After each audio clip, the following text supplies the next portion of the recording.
चलिए बच्चों, स्वागत है आपका इजी लर्निंग की नई वीडियो में। इस वीडियो में हम लोग 9th क्लास की हिस्ट्री का chapter number 2 socialism in Europe को आगे बढ़ाएंगे। ठीक है, मैं इस चैप्टर की 3 वीडियोस पहले अपलोड कर चुका हूँ। उन्हें मैं आपको लास्ट में वीडियो एंड में दे दूँगा और प्लेलिस्ट मैंने उसकी बना दी है, प्लेलिस्ट पे जाके चेक कर सकते हैं।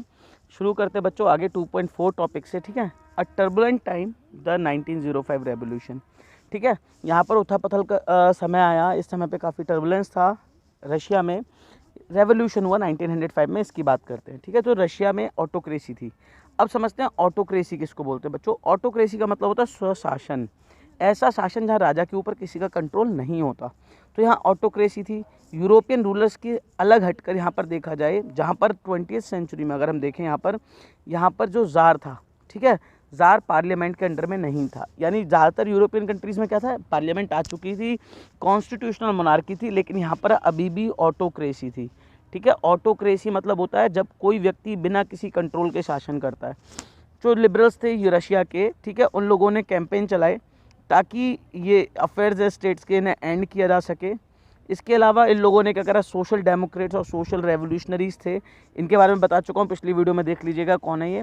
इन लोगों ने एक साथ मिलकर काम करा पीजेंट्स के साथ और वर्कर्स के साथ, ताकि रेवोल्यूशन किया जा सके 1905 में, जिसमें इन्होंने कॉन्स्टिट्यूशन की डिमांड रखी। ठीक है, इन लोगों को सपोर्ट मिला जितने भी नेशनलिस्ट थे, है ना। एग्जाम्पल के लिए पोलैंड के नेशनलिस्ट वगैरह थे, या मुस्लिम डोमिनेटेड रीजन के जेडिस्ट लोग थे। अब जेडिस्ट कौन होते हैं बेटा, मुस्लिम कम्युनिटी के वो लोग जो कि अपने आप को थोड़ा पॉपुलर करना चाहते हैं, जो चाहते हैं कि उनका भी जो धर्म है या वो लोग भी मॉडर्नाइज हो सके। ठीक है, ऐसे लोग, ये लोग भी चाहते थे इस्लाम को मॉडर्नाइज करना और अपनी सोसाइटी को लीड करना। 1904 में क्या हुआ बच्चों, 1904 रशिया के वर्कर्स के लिए सबसे बुरा साल रहा। इस समय पे जितनी भी चीज़ें थी खाने पीने की, उनके प्राइसेस बहुत ज़्यादा बढ़ गए, जबकि जो रियल वेजेस थे, यानी जो एक्चुअल में उनकी खर्च करने लायक जो इनकम थी, वो 20% कम हो गई। ठीक है, यानी मान के चलो पहले वो अगर 10 kg फूड ले सकते थे, तो आज से वो 8 kg फूड खरीद पा रहे हैं, वीट खरीद पा रहे हैं। तो 20% तक इनकम कम हो गई। ये जो मेंबरशिप थी वर्कर्स के एसोसिएशन की, अब ये बहुत तेज़ी से बढ़ने लगी। क्यों? क्योंकि वर्कर्स के पास इनकम थी नहीं, तो वो डिमांड चाहते थे, वो चाहते थे उनकी बात सुनी जाए, इसलिए वो वर्कर्स एसोसिएशन के साथ जुड़ने लगे। तो 4 मेंबर, जब रशियन वर्कर असेंबली के जब 4 मेंबर्स, है ना, उन्होंने मिलकर जब 1904 में देखें बच्चों, ये रशियन वर्कर्स जो एसोसिएशन थी, असेंबली बनी थी 1904 में, इन्होंने क्या करा, पुतलोव के आयरन वर्क में काम करने से मना कर दिया। इन्होंने एक इंडस्ट्रियल एक्शन के लिए कॉल की, मतलब कि इंडस्ट्रीज़ के खिलाफ हम एक्शन ले रहे हैं, स्ट्राइक करेंगे।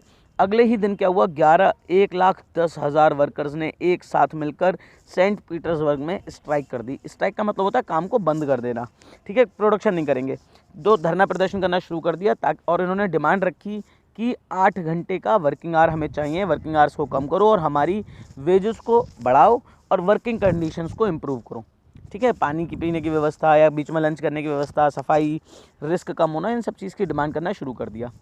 ठीक है, इसके बाद बढ़ते बच्चों, व्हेन द प्रोसेशन, जब ये जो प्रोसेशन था, ये जो पूरी के पूरे जो आंदोलन था, इसको जब एक फादर थे, फादर गैपोन, ठीक है, फादर गैपोन ने इसे लीड करा। ये विंटर पैलेस तक पहुंचा, जहां पर पुलिस ने इस पर अटैक करा और लाठी बरसाई गई। 100 से ज़्यादा वर्कर्स मार दिए गए, इसमें 300 से ज़्यादा लोग घायल हुए। ठीक है बच्चों, ये सब कुछ संडे को हो रहा था, संडे का दिन था, इसीलिए इसको ब्लडी संडे के नाम से जाना गया। इसकी वजह से पूरे यूरोप में अब बहुत सारी इवेंट्स की सीरीज शुरू हो गई, जिसको हम 1905 रेवोल्यूशन के नाम से जानते हैं। 1904 में सारा का सारा हार्डशिप का टाइम आया, जिसमें रेवोल्यूशन की शुरुआत हुई, वर्कर्स के थ्रू स्ट्राइक होने लगे, और जब गैपोन ने ये इसको आगे बढ़ाया तो पुलिस ने लाठीचार्ज कर दिया, लोग मारे गए। ठीक है, इसी को ब्लडी संडे नाम दिया गया, है ना।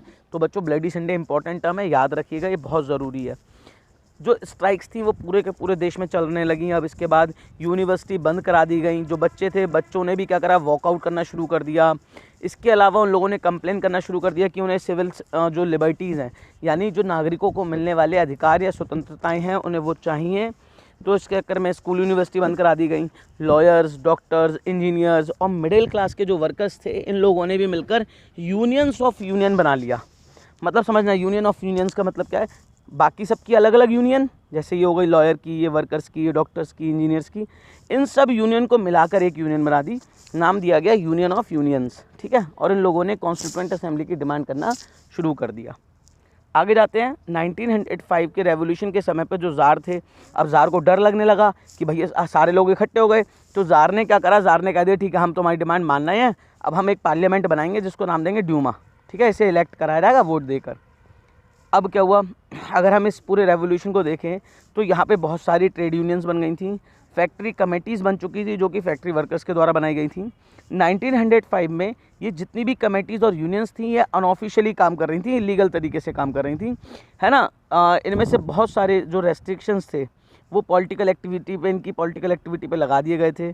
ज़ार ने अब ड्यूमा तो बना दी, लेकिन ज़ार, कोई भी सपोज़ करो मैं हूँ, मैं चाहूँगा कि मेरी पावर पे किसी का कंट्रोल लगे, तो ज़ार क्या करता था, इस ड्यूमा को मतलब रहने नहीं देता था, कि स्टेबल नहीं बने रहने देता था। ड्यूमा ने 75 डेज़ के अंदर में फर्स्ट ड्यूमा को डिसॉल्व कर दिया कि नहीं, डिसमिस हो गई। फिर दोबारा इलेक्शन कराए गए 3 महीने के अंदर, है ना। वो चाहता था कि ड्यूमा कभी भी उसके काम पर क्वेश्चन ना उठाए, उंगली ना उठाए, उसकी पावर को रिड्यूस ना होने दे, है ना। इसलिए उसने क्या करा, जो वोट देने के लॉस थे उन्हें चेंज कर दिया। फिर जब तीसरी ड्यूमा चुनी गई, तीसरी ड्यूमा में जितने भी जो जीत के गए थे वो कंजर्वेटिव पॉलिटिशियंस थे, लिबरल्स और रेवोल्यूशनरीज जो कि आज़ादी और डिमांड करा करते थे स्वतंत्रता की, बराबरी की, इक्वलिटी की या राइट्स की, उन सबको इससे बाहर रखा गया ड्यूमा से। अब ड्यूमा में कौन आ गए, कंजर्वेटिव। अब कंजर्वेटिव कौन होते हैं ये आपके लिए क्वेश्चन है, कमेंट बॉक्स में मुझे बताइएगा।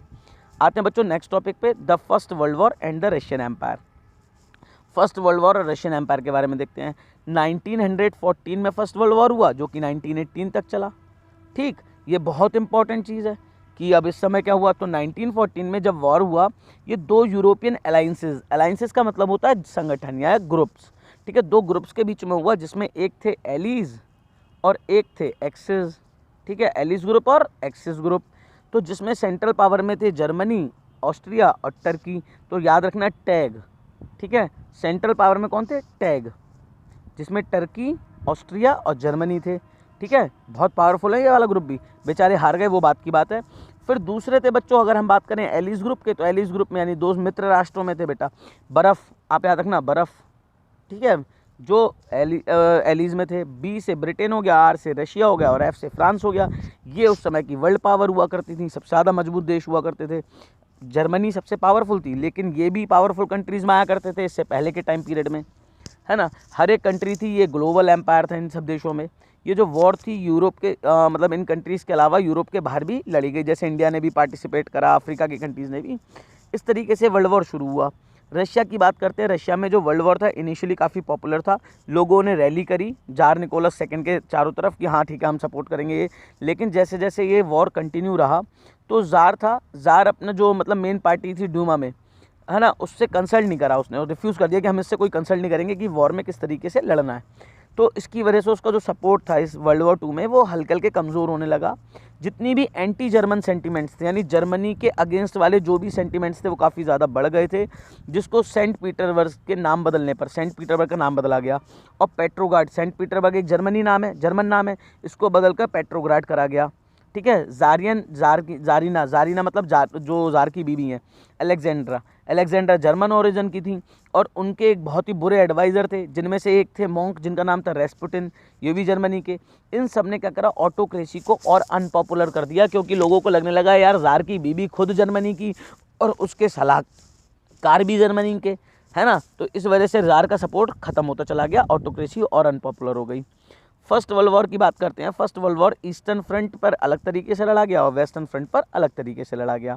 वेस्ट में जो आर्मीज़ थी उन्होंने खाइयों में जाके लड़ाई लड़ी, है ना, जो कि फ्रांस के ईस्ट की तरफ लगती है, यानी अगर हम रशिया की तरफ से देखें तो वेस्ट और फ्रांस की तरफ से देखें तो ईस्ट, है ना। जबकि जो ईस्ट में, रशिया के ईस्ट में जो आर्मीज़ थी उन्होंने एक बहुत अच्छी डील बना रखी थी, और उन्होंने जो बैटल्स थे वो काफ़ी ज़्यादा बैटल्स लड़े, लेकिन वहाँ पे कैजुअलिटीज़ बहुत ज़्यादा हुई, बहुत लोगों की मौत हुई। जो डिफीट जब हारा रशिया तो उन्होंने बहुत मारा जर्मनी वालों ने, तो जब डिफीट थी बहुत ज़्यादा शॉकिंग थी, बहुत ज़्यादा इसने डिमोरलाइज़ कर दिया लोगों को। रशिया की आर्मी पूरी तरीके से जर्मनी के सामने हार चुकी थी, ऑस्ट्रिया के सामने हार चुकी थी 1914 से 1916 के समय में। लगभग 70 लाख लोग यानी 70 मिलियन लोगों को मारे जा चुके थे 1917 तक। इस सब की वजह से रशियन आर्मी ने क्या करा, जब वापस लौट कर आ रही थी हार मानकर, तो रास्ते में पड़ने वाली जितनी भी फसल मिल रही थी, बिल्डिंग्स मिल रही थी, वो सबको भी तबाह करते जा रहे थे ताकि एनिमी लोग इसका इस्तेमाल ना कर सकें। ये जो डिस्ट्रक्शन था क्रॉप्स और बिल्डिंग्स का, इसकी वजह से रशिया में 30 लाख लोगों को यानी 3 मिलियन लोगों को रिफ्यूजी बनना पड़ा। रिफ्यूजी कहते हैं बच्चों शरणार्थी, जिनके पास अपना खुद के घर वगैरह नहीं बचा, वो दूसरों के शरण में रहते हैं, वो रिफ्यूजी कहलाते हैं। तो रिफ्यूजी बन गए। ये जो सिचुएशन थी है ना, अगर हम बात करें इसमें जो गवर्नमेंट और जो ज़ार था दोनों के इमेज ख़राब कर दी। सोल्जर्स थे, अब वो और ज़्यादा लड़ाई लड़ना नहीं चाहते थे। उन्होंने कहा भैया अब हम और लड़ाई नहीं लड़ेंगे। ये जो वॉर था, वॉर के बहुत ज़्यादा बुरे इम्पैक्ट पड़े इंडस्ट्रीज़ पर। रशिया की खुद की जो इंडस्ट्रीज़ थी अब वो बहुत कम नंबर में थी। इवन जो बाहर दूसरे देशों से सप्लाई आ रही थी इंडस्ट्रियल गुड्स की, जैसे जर्मनी वगैरह है ना, या दूसरे देशों से आ रही थी, वो कम हो गई क्योंकि उन सब रीज़न पर, जैसे बाल्टिक सी है, ठीक है, रशिया के बिल्कुल पास में बाल्टिक सी है, बाल्टिक सी के ऊपर जर्मनी का कंट्रोल हो गया, तो अब इनके बाहर से आने वाला जो सामान था वो भी आना बंद हो गया। जैसे मान के चलो ये हमारा शहर है, ये हमारी मेन रोड है, और यहाँ गाँव वगैरह या दूसरे देश हैं, यहाँ से हमारे यहाँ पे फूड आता है, और यहाँ पर क्या हो, यहाँ पर कोई जना बैठ जाए कंट्रोल बनाकर, तो क्या हमारे यहाँ पे फूड आ पाएगा? बिल्कुल नहीं आ पाएगा। तो इसकी वजह से इनकी जो बाहर से आने वाली सप्लाई थी वो भी रुक गई थी। इंडस्ट्रियल इक्विपमेंट बहुत तेज़ी से डिसइंटीग्रेट हुए, ख़राब होने लगे रशिया में, है ना। पूरे यूरोप में जितनी तेज़ी से ख़राब नहीं हुए जितनी तेज़ी से यहाँ पर हुए। 1916 तक जाएंगे तो बेटा यहाँ पर रेलवे लाइन्स थी वो पूरी तरीके से टूटने लगी।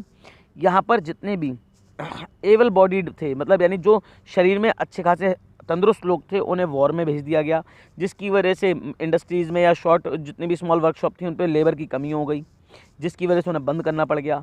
जो ग्रेन सप्लाई थी, अब खाना है, अब बताओ जब युद्ध चल रहा है तो खाना पहले लोगों को बांटा जाएगा या पहले आर्मी को भेजा जाएगा? आर्मी तो लड़ रही है, तो जितना भी अनाज था वो सब आर्मी को भेजा गया, जिसकी वजह से लोगों में, जो शहर में लोग रह रहे थे, उन्हें खाने के आटे की कमी हो गई। विंटर में 1916 में बहुत ज़्यादा दंगे शुरू हो चुके थे ब्रेड शॉप्स के बाहर में, ठीक है, जो ब्रेड शॉप्स थी उनके बाहर दंगे होने शुरू हो गए। ये हो गया बच्चों हमारा second topic complete. Third topic को हम पढ़ेंगे नेक्स्ट पार्ट में। प्लीज़ चैनल को सब्सक्राइब कर दीजिए